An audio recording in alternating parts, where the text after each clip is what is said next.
आपण उमेद अभियान म्हणून सुद्धा ओळखतो. आजच्या या पत्रकार परिषदेचा मुख्य उद्देश हा आहे की आपल्या बांद्रा कुर्ला कॉम्प्लेक्स या ठिकाणी आपण महालक्ष्मी सरस प्रदर्शनाचं आयोजन केलेलं आहे. त्याचं उद्घाटन माननीय मुख्यमंत्री महोदयांच्या शुभ हस्ते दिनांक 2 मे 2026 रोजी होत आहे. त्या प्रदर्शनासंदर्भातली आपल्या सर्वांना माहिती देण्यासाठी आजची आपण ही पत्रकार परिषद आयोजित केलेली आहे. या प्रदर्शनीविषयी माहिती देण्याआधी उमेद अभियानाविषयी थोडंसं मी आपल्या सर्वांना कल्पना देऊ इच्छितो की उमेद अभियान नेमकं काय आहे आणि ते कशा स्वरूपात काम करतं. उमेद अभियान म्हणजेच महाराष्ट्र राज्य ग्रामीण जीवनोन्नती अभियान हे ग्रामीण भागातल्या महिलांच्या सामाजिक आणि आर्थिक सक्षमीकरणासाठी काम करत आहे. ग्रामीण भागातील ज्या महिला आहेत त्यांचं 10-10च्या संख्येमध्ये बचत गट तयार केले जातात. म्हणजे एका बचत गटामध्ये साधारणतः 10 महिला असतात. आपल्याकडे ग्रामीण भागामध्ये एकूण 6,57,000 बचत गट आहेत. जवळ 65 लाखांपेक्षा अधिक महिला या माध्यमातून उमेद अभियानाशी जोडल्या गेलेल्या आहेत. आणि या महिला एकत्रित येऊन बचत गोळा करतात, काही व्यवसाय करतात. ते व्यवसाय करण्यासाठी वेगवेगळ्या प्रकारचे आपण समुदाय निधी त्यांना शासनामार्फत उपलब्ध करून देत असतो. आणि व्यवसाय करण्यासाठी जर बँकांच्या कर्जाची आवश्यकता असेल तर ती कर्ज सुद्धा आपण उपलब्ध करून देत असतो. जो काही समुदाय निधी आपण या सर्व बचत गटांना देत असतो, हा समुदाय निधी म्हणूनच त्यांच्याकडे राहतो, परंतु तो फिरता निधी असतो, तो त्यांना परत करावा लागतो. म्हणजे याच्यामध्ये सबसिडी हा प्रकार जो आहे हा प्रकार नाही आहे. आपण आतापर्यंत अभियानाच्या माध्यमातून 4600 कोटी रुपयांचा समुदाय निधी वितरित केलेला आहे. आणि वेगवेगळ्या प्रकारचे व्यवसाय करण्यासाठी एक 50,000 कोटी रुपयांचं कर्ज वितरण विविध बँकांच्या माध्यमातून केलेलं आहे. आणि मला सांगायला आनंद वाटतो, अभिमान वाटतो की या कर्जाचा परतफेडीचा जो दर आहे तो 98.5% इतका जास्त आहे. म्हणजे फक्त 1.5% कर्जाचं जे प्रमाण आहे ते NPA म्हणून आहे. तर खूप चांगल्या पद्धतीने ही चळवळ जी आहे ती ग्रामीण भागामध्ये सुरू आहे. लखपती दीदी जी आहे ती याच अभियानाशी संबंधित असलेली संकल्पना आहे. माननीय प्रधानमंत्री, माननीय मुख्यमंत्री महोदय, माननीय ग्रामविकास व पंचायत राज मंत्री यांच्या मार्गदर्शनाखाली लखपती दीदी ही संकल्पना आपण राबवत आहोत. लखपती दीदी म्हणजे ज्या दीदीचं उत्पन्न एका आर्थिक वर्षामध्ये किमान 2 उत्पन्नाच्या माध्यमातून 1 लाखाच्या वर जात असते, त्यांना आपण लखपती दीदी म्हणतो. आणि महाराष्ट्रामध्ये आजच्या घडीला आपल्याकडे 50 लक्ष महिला ज्या ग्रामीण भागातील आहेत त्या लखपती दीदी म्हणून त्या आपण घोषित केलेल्या आहेत. आणि मागच्या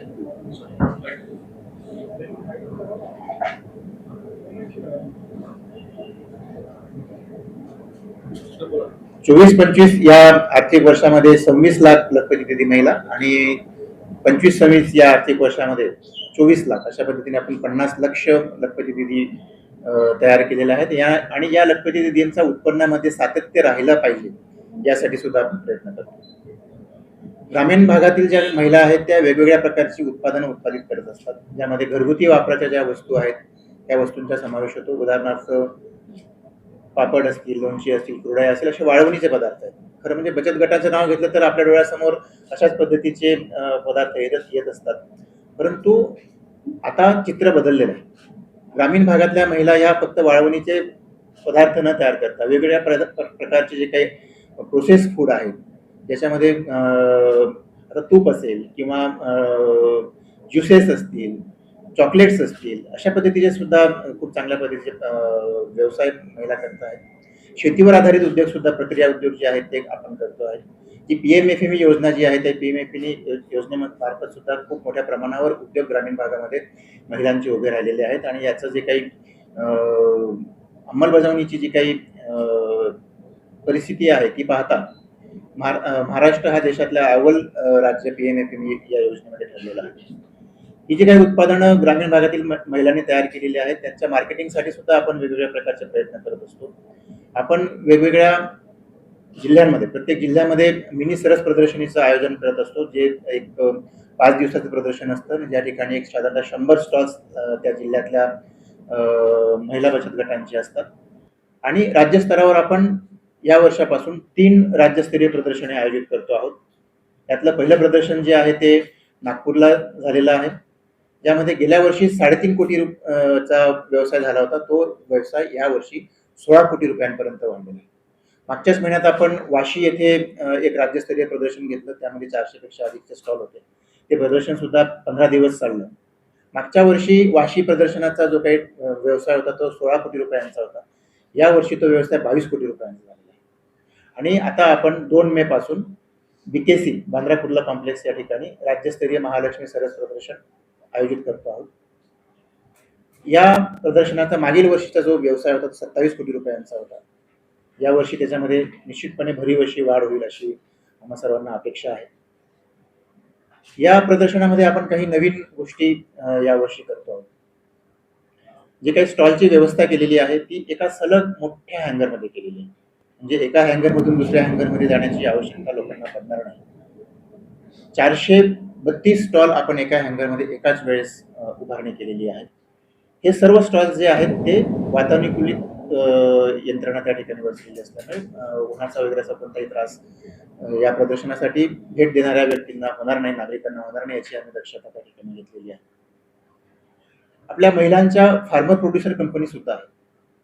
आपल्याकडे 425 फार्मर प्रोड्युसर कंपनी महिलांच्या आहेत. एका फार्मर प्रोड्युसर कंपनीमध्ये किमान 700 ते 800 महिला असतात आणि त्यांची जी काही उत्पादनं जी आहेत, शेती विषयक उत्पादनं असतील किंवा इतर उत्पादनं आहेत, त्यांच्यासाठी आपण एफपीसीचं एक वेगळं दालन ठेवलेलं आहे. म्हणजे दैनंदिन वापराच्या ज्या वस्तू आहेत, भुसार धान्य जे लागतं, वेगवेगळ्या प्रकारचे जे काही मसाले असतील, तर ते सुद्धा एकाच ठिकाणी आपल्याला उपलब्ध होणार आहेत संपूर्ण महाराष्ट्रातल्या एफपीसीच्या मार्फत. तर हा सुद्धा एक खूप चांगला उपक्रम यावर्षीच्या प्रदर्शनीमध्ये ठरणार आहे. या प्रदर्शनीमध्ये भेट देणाऱ्या नागरिकांना कोणत्याही प्रकारची अडचण होऊ नये, त्रास होऊ नये म्हणून बैठक व्यवस्था आपण चांगल्या पद्धतीची करतो, जेणेकरून वयोवृद्ध नागरिकांचं भेट देण्याचं प्रमाण सुद्धा खूप जास्त आहे या प्रदर्शनात. तर ठिकठिकाणी आपण स्टॉप्स तयार केले, ज्या ठिकाणी नागरिकांना बसून आराम सुद्धा करता येईल अशा पद्धतीची आपण व्यवस्था करतो आहोत. त्याचबरोबर नागरिकांना त्यांची जी काही खरेदी केलेल्या वस्तूंची जर ठराविक रकमेच्या वर ती खरेदी असेल तर ती खरेदी केलेल्या वस्तू आपण त्यांच्या घरपोच पोच करण्याची सुद्धा व्यवस्था आपण तयार करतो 25 किलोमीटरच्या पेरिफेरीमध्ये. तो एक नवीन उपक्रम आपण वाशीला एक ट्रायल बेसिसवर केला तर त्याला एक चांगला प्रतिसाद मिळाला. तर तो आपण विस्तृत प्रमाणावर बीकेसीच्या प्रदर्शनीमध्ये करणार आहोत. त्याचबरोबर सामान खरेदी केल्यानंतर आपल्याकडे फूड हँगर सुद्धा आहे. त्या ठिकाणी 82 फूड स्टॉल्सवर लाईव्ह जेवणाचे पदार्थ जे आहेत ते तयार होत असणार आहेत. ग्रामीण भागातल्या प्रत्येक जिल्ह्यातनं काही स्टॉल्स त्या ठिकाणी आहेत. एक जिल्ह्यातनं एक दोन अशा पद्धतीचे स्टॉल्स आहेत. त्याच्यातले पूर्ण शाकाहारी पदार्थांचे स्टॉल्स सुद्धा असणार आहेत, मांसाहारी पदार्थांचे सुद्धा स्टॉल्स असणार आहेत. वैदर्भीय पद्धतीचे, उत्तर महाराष्ट्रीय पद्धतीचे, कोकणी पद्धतीचे अशा पद्धतीचे स्टॉल्स त्या ठिकाणी असणार आहे. याचा खूप चांगला प्रतिसाद तो मिळत असतो. तर हे संपूर्ण फूड हँगर सुद्धा वातानुकूलित असणार आहे. हा पहिलाच प्रयोग जो आहे तो महालक्ष्मी सरसमध्ये आपण करतोय की फूड हँगर हे वातानुकूलित असणार आहे आणि त्यासाठी जी काही किचनची व्यवस्था आहे ती बाहेरच्या बाजूला असणार आहे. प्रत्येक स्टॉलचं एक वेगळं स्वतंत्र किचन असतं आणि त्या किचनमध्येच तो पदार्थ तयार होतात आणि ही यंत्रणा जी आहे वातानुकूलित यंत्रणा ही फूड हँगरमध्ये कार्यरत राहणार आहे. तर तो एक नवीन उपक्रम या ठिकाणी करतो आहोत. आणि फूड हँगर सोबतच जी काय जेवणाचे जे पदार्थ आहेत त्याच्यासोबत डेझर्ट सुद्धा आम्ही उपलब्ध करून देत आहोत. वेगवेगळ्या पद्धतीचे चॉकलेट किंवा पान आहेत, ज्युसेस आहेत, डायरेक्ट खाता येणारे पदार्थ आहेत. तर ते पदार्थ सुद्धा आपण उपलब्ध करून दिलेले आहेत, जेणेकरून एक सर्वसमावेशक पॅकेज भेट देणाऱ्या नागरिकांना त्या ठिकाणी उपलब्ध होऊ शकेल. आणि हे संपूर्ण हँगर जे आहे ते वातानुकूलित असल्यामुळे त्या ठिकाणी आपण अभियानाविषयक माहिती देण्यासाठी एक छोटी नाटिका सुद्धा एक मराठी आणि हिंदी माध्यमातून तयार केलेली आहे, जेणेकरून उमेद अभियानाशी संबंधित असलेल्या महत्त्वाच्या ज्या काही गोष्टी आहेत, लाईव्ह नाटिका असणार आहे, ते सुद्धा जे काही आपले व्हिजिटर्स आहेत, अभ्यागत आहेत त्यांना त्या ठिकाणी पाहता येणार आहे. शॉपिंग केल्यानंतर आणि जेवणाच्या दरम्यान आपल्या सामानाची सुरक्षितता राहावी म्हणून आपण एक क्लोकरूमची संकल्पना त्या ठिकाणी ठेवलेली आहे. सामान खरेदी केल्यानंतर क्लोकरूमला ते सामान सुरक्षित राहील आणि आपल्याला जेवणाचा सुद्धा आस्वाद घेता येईल अशा पद्धतीची व्यवस्था आपण केलेली आहे. त्याचबरोबर रोज संध्याकाळी 7 ते 10 या वेळेमध्ये वेगवेगळ्या प्रकारचे सांस्कृतिक कार्यक्रमांचं आयोजन आपण या ठिकाणी केलेलं आहे. करमणुकीचे कार्यक्रम असतील, उद्बोधनपर कार्यक्रम असतील, मराठी कलाकार असतील, हिंदी कलाकार असतील. त्याचबरोबर आमच्या उमेद अभियानाच्या जे काही महिला आहेत, 65 लाख महिलांचा आमचे जे काही परिवार आहे, त्याच्यातल्या सुद्धा खूप कलागुण असलेल्या महिला त्यांच्यामध्ये आहेत. तर त्या महिलांच्यासाठी सुद्धा आपण हे व्यासपीठ 2 मे ते 14 मे या दरम्यान उपलब्ध करून देणार आहोत. तर सांगायचा उद्देश एवढाच की हा ग्रामीण भागातल्या महिलांच्या सक्षमीकरणासाठीचा जो काही कार्यक्रम आहे, त्या कार्यक्रमातून आपण या सगळ्या गोष्टी करत आहोत. हा काही एक वेळचा इव्हेंट नाही आहे. महालक्ष्मी सरस प्रदर्शन BKC ला झालं आणि मग त्याचं म्हणजे कवित्व संपलं असं होत नाही. जो गिऱ्हाईक जो आहे, ग्राहक जो आहे, तो अभ्यागत जो आहे, तो त्या महिलेच्या कडून वस्तू खरेदी केल्यानंतर एक कायमस्वरूपी बॉन्डिंग तयार झालेलं असतं. आता गेल्या कित्येक वर्षापासून आपण हे प्रदर्शनी त्या ठिकाणी भरवत आहोत.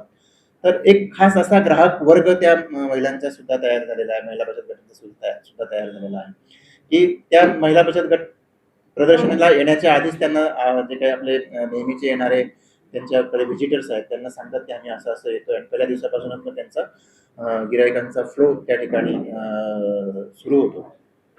तर अशा पद्धतीचं एक खूप चांगलं प्रदर्शनीचं आयोजन महाराष्ट्र शासनाच्या ग्रामविकास व पंचायत राज विभागामार्फत माननीय ग्रामविकास व पंचायत राज मंत्री माननीय जयकुमार गोरे साहेब, माननीय राज्यमंत्री योगेश कदम साहेब आणि माननीय मुख्यमंत्री देवेंद्रजी फडणवीस साहेब यांच्या मार्गदर्शनातून आम्ही साकारतो आहोत. तर हे प्रदर्शन आपल्या माध्यमातून जास्तीत जास्त मुंबईकरांपर्यंत पोहोचवावं अशी आपल्या सर्वांना आवाहन करतो आणि मुंबईकरांनी सुद्धा या प्रदर्शनाला भरभरून असा प्रतिसाद द्यावा. जो दरवर्षी मिळतो तसाच प्रतिसाद यावर्षी सुद्धा मिळावा आणि जे आमचं एक जे ध्येय आहे, स्वप्न आहे की ग्रामीण भागातल्या महिलांसाठीची कायमस्वरूपीची जी काही बाजारपेठ जी आहे ती उपलब्ध व्हावी, तर ते साध्य करण्यासाठी आम्हाला सहकार्य करावं. त्याचबरोबर ह्या जे काही उत्पादित झालेली उत्पादनं आहेत त्याच्यासाठी आपण उमेद मार्ट जे आपलं ऑनलाईन प्लॅटफॉर्म आहे त्याची सुद्धा आपण व्यवस्था केलेली आहे. Amazon, फ्लिपकार्ट सारखीच ती व्यवस्था आहे. महाराष्ट्रातल्या कानाकोपऱ्यात आपण जी काही उत्पादनं आहेत ती पोहोचू शकतो. सद्यस्थितीमध्ये 4200 उत्पादनं वेगवेगळ्या बचत गटांची या उमेद मार्टवर उपलब्ध आहेत. आपण भारतात सोबतच अगदी परदेशात सुद्धा या उत्पादनांची म्हणजे विक्री ऑर्डर्स आपण ते पोहोचवण्याचं काम करतो आहोत. सद्यस्थितीमध्ये आंब्याचा सीझन आहे. कोकणातला हापूस आंबा हा सगळ्यांनाच भुरळ घालणार आहे. तर उमेद मार्ट मार्फत कोकणातला अस्सल हापूस आंबा आमच्या महिलांच्या फार्मर प्रोड्युसर कंपनी मार्फत उपलब्ध करून देण्यात येत आहे. याची सुद्धा प्रचार प्रसिद्धी आपल्या मार्फत व्हावी असं मी आपल्याला आवाहन करतो. आता इंट्रोडक्टरी पार्ट जो आहे तो माझा झालेला आहे. अजून आपल्याला काही अधिकची माहिती आपल्याला हवी असेल, काही शंका असतील तर मी त्या आपल्या शंका निरसन करू शकतो. धन्यवाद. ग्रामीण महिलांच्या सक्षमीकरणासाठी महाराष्ट्र शासनाच्या माध्यमातून महालक्ष्मी सरस हा उपक्रम राबवला जातो. आता सामूहिक पातळीवरती महिलांना आर्थिक सक्षमीकरण होत असेल, वैयक्तिक पातळीवरती त्या महिला सक्षम होतात. याच्यातला आपण जे संघटन जे बघितलं, संघटन आपण समजून घेतलं. संघटन कसं होतं की ग्रामीण भागामधल्या 10 किंवा अधिक महिला एकत्र आल्यानंतर एक बचत गट तयार होतो आणि त्या बचत गटाला आपण समुदाय निधी जो आहे तो त्या पद्धतीने देत असतो. आता एका बचत गटाला